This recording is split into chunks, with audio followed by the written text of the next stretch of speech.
why does someone get to hurt other people and walk away unscathed? Well, the answer is they don't. Not really. You may not see all the ways narcissists cause their own pain, but they all do self-destruct in very predictable ways. So first, let's talk about how narcissists make impulsive decisions without thinking them through. And these hasty decisions may come with consequences. So for example, narcissists may splurge on lavish purchases that wreck their finances. Or they may sabotage a business relationship just to get revenge. I know some of you have dealt with that personally. For a narcissist, it's all about instant gratification. But those rash decisions can backfire badly. They won't admit that it was their fault, of course, but still, they're left to deal with the consequences. Now, I want to share a comment from a regular channel viewer that really drives this point home. But first, let me introduce myself. For those of you who don't know me, my name is Christina, and I'm a narcissistic abuse recovery coach. And I specialize in covert abuse and trauma bond recovery. So if you've dealt with those things, check out the link in the description for more information on one-on-one support. Now for a comment that really illustrates the narcissist impulsive nature. My sociopath ex-business partner was/is great at this. He remembers our business as being great, which it was for a while. The reality is that it could have been 20 times bigger. His impulsiveness cost us millions. And he got bored, so he drained cash and company time for his personal lifestyle and entertainment, when the company could least afford both. He will never take responsibility for anything. Fortunately, he's in my past.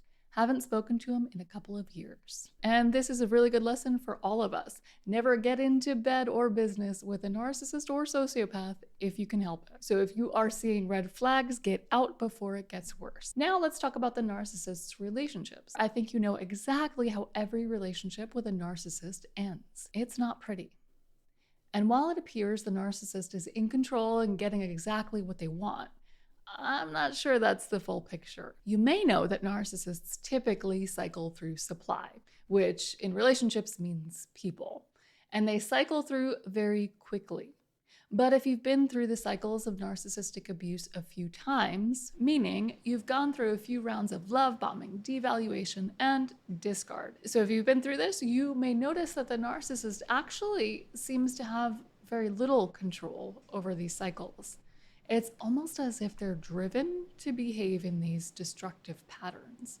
Because really, why would anyone willingly blow up their own lives in this way so often? And trust me, none of this is to say that we should feel sorry for them, but if you think of it this way, it becomes a lot less personal, doesn't it? So instead of feeling like you could have been better or done better, if you can understand that this person is basically cursed to repeat the same destructive patterns without end, it's no longer about you. And I kind of like that takeaway. But as some of you well know, these cycles aren't limited to romantic relationships.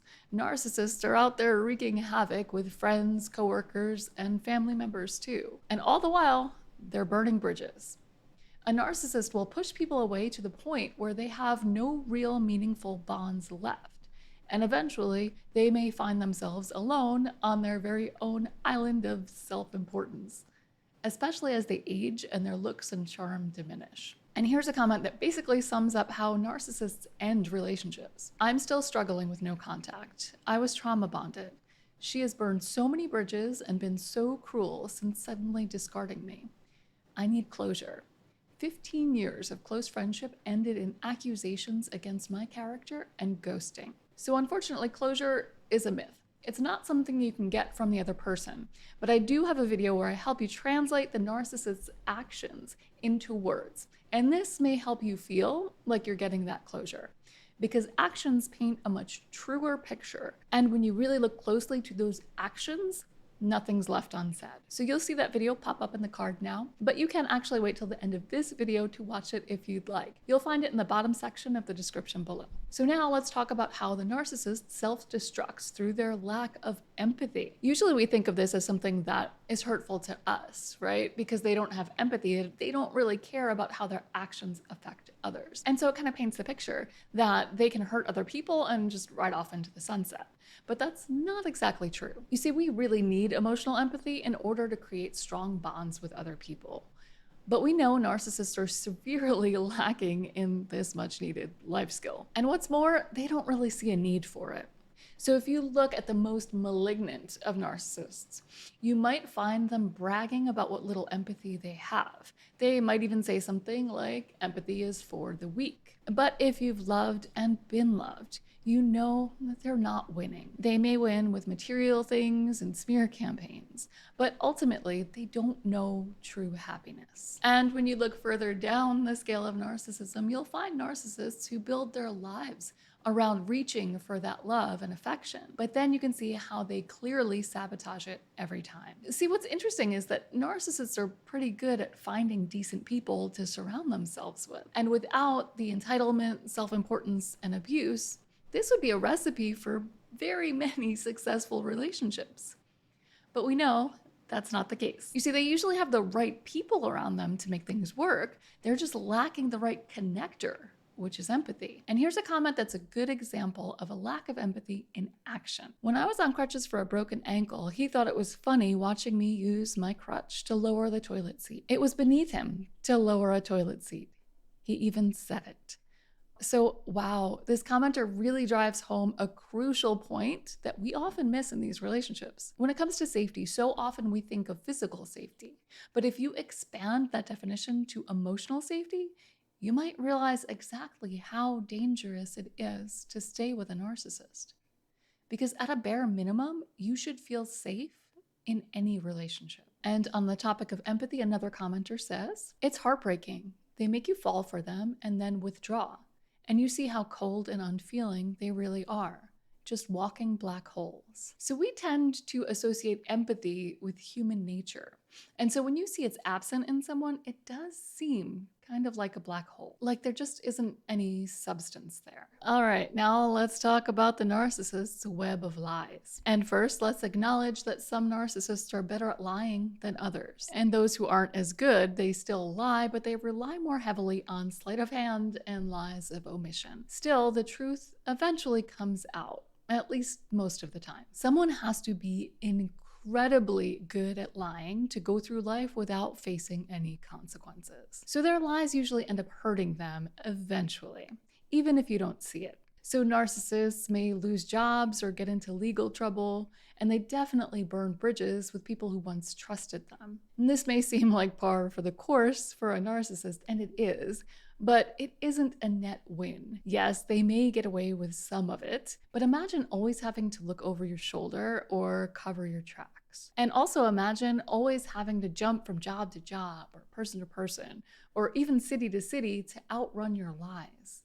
It doesn't seem like a good life to me. How about you? And here's a comment that shows how the words narcissism and lying are almost synonyms. That's how I found out what was wrong with my narcissist husband. He was lying to me. I knew he was lying and he knew he was lying, and he still kept doing it. I looked up pathological lying and up pops narcissism.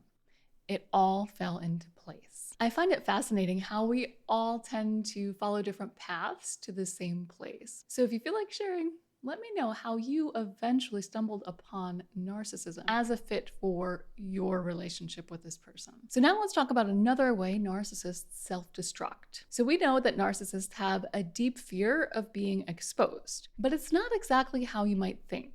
You see, most people think narcissists know they're narcissists. And yes, some do, and some are even proud of it. But most don't know the truth. So what you see as entitlement, they see as their God-given right. What you see as revenge, they see as justifiable behavior. What you see as manipulation, they see as intelligence. So when you look through this distorted lens, it's difficult to see the truth.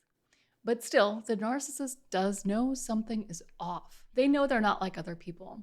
And as much as they try to convince themselves that it's a good thing, deep down they know that if they were to show their true selves, their true colors, to other people, that they just wouldn't be accepted. They know something isn't right, and they know that other people will see it too, if they let them get too close. Really, underneath that big ego, narcissists are hiding shame and insecurity from the world and from themselves too. So they use other people to prop up their self-esteem through constant praise and attention. And whenever they stop getting it or get bored with the person they're getting it from, they move on to the next. But if anyone sees through their act, their whole world stands to crumble.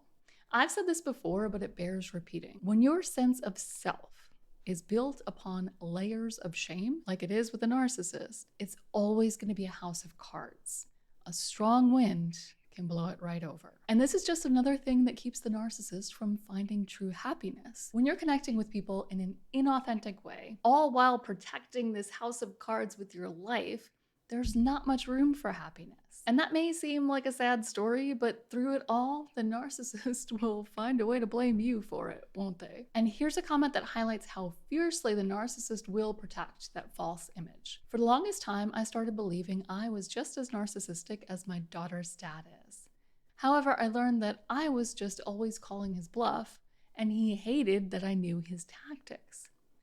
Because the more I exposed him, the more dangerous the situation got. So it's usually not worth exposing a narcissist, but the type of rage that you see in situations like these is proof of how deeply unhappy the narcissist is and how they are happy to take it out on you. So if you take it at surface level, you can say that this is why it seems like the narcissist hates you. But there's actually more to that story too. And if you want to dig deeper with me, grab your shovel and click on the video that just popped up on the screen. And if you like this video, be sure to hit the like button before you go, and I'll see you next time.